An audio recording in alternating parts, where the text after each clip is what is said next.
জুরিয়াতি আজমাইন। আজকে CRB consumer rights ভোক্তা অধিকার কর্তৃক আয়োজিত মত বিনিময় সভায় সম্মানিত সভাপতি ও বিশেষ অতিথি, প্রধান অতিথি এবং সাতকানিয়া সিআরবি কনজিউমার রাইটসের সম্মানিত সভাপতি, লোহাগাড়ার সভাপতি এবং সেক্রেটারি এবং সাতকানিয়ার সেক্রেটারি সহ সবাইকে আমার সালাম জানাচ্ছি। আসসালামু আলাইকুম রহমতুল্লাহি তাআলা ওয়া বারাকাতুহু।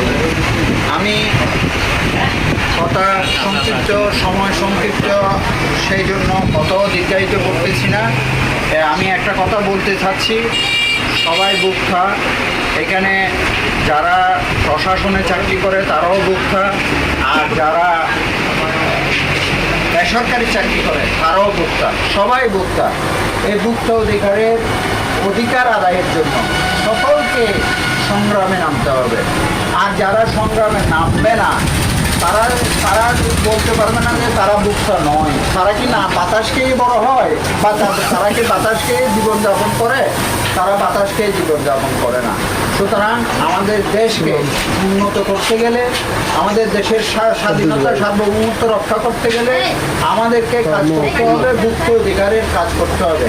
আমরা যদি man to man, door to door, house to house এবং সব টু সব যদি আমরা জনসচেতনতা সৃষ্টি না করি, তাহলে কোনোদিনও কেউ এই যে খারাপ কাজ থেকে পেশা বিক্রির নামে, ব্যবসার নামে ডাকাতি করবে না, ডাক্তাররা সেবার নামে ডাকাতি করবে না, প্রশাসন ইয়ার নামে ছানাবাজি করবে না।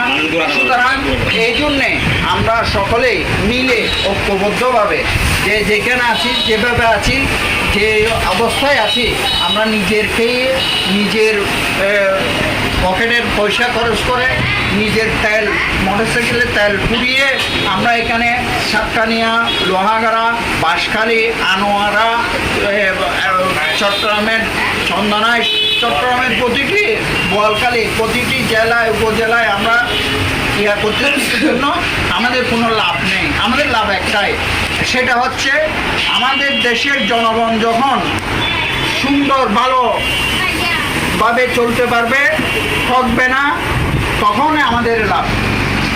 আমরা সেই পর্যন্ত চলমান থাকব যেই পর্যন্ত আমাদের দেশে সুশাসন এবং ভেজাল মুক্ত খাদ্য হয় নাই, সেই পর্যন্ত আমরা চলমান থাকব। এই আশাবাদ ব্যক্ত করে আমি আমার বক্তব্য এখানে শেষ করছি। আসসালামু আলাইকুম ওয়া রাহমাতুল্লাহি তাআলা।